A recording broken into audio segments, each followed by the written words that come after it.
Now from Philadelphia is NBC's Kathy Park. What is going on, Kathy?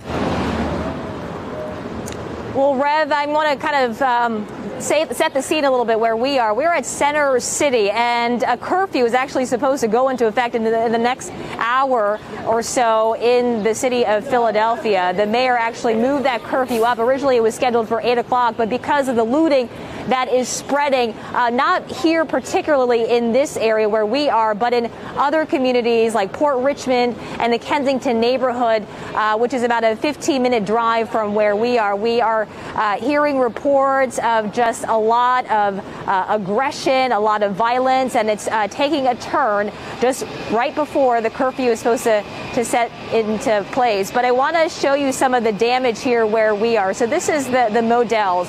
And this is the damage from overnight when looters at the peak of this protest stormed into these buildings, these storefronts, bashed the glass, stormed in, took the items. It's a little hard to see because of the glare from this door, but it is completely ransacked. It appears that these protesters, or the looters, I should say, grabbed anything that they could get their hands out on and then just ran off.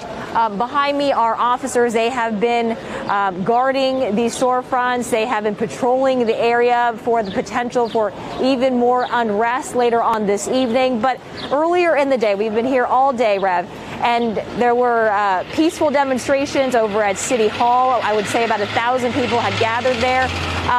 But what was also notable, pretty remarkable, was that the community came together so quickly. They came out with brooms, with cleaning supplies, and they were wiping off a lot of the tagging, the graffiti. And you might see some of it right here on the concrete. A lot of it is already Kathy, let me interrupt away. you. The community came out and wiped off graffiti and began cleaning up and rallying around where there had been some defacing of property and broken windows and all. The community came out and did this.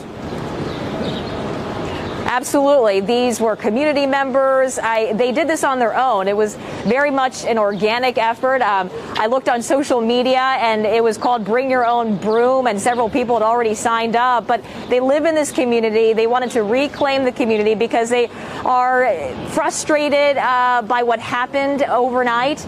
But obviously, they understand the rage and the anger that was projected onto this community. But they obviously are disappointed by what's happened, and clearly in just a short amount of time, a lot of the tagging, the broken glass has been cleaned up. Brett? All right, thank you for joining us with that, Kathy Park. Hey there, I'm Chris Hayes.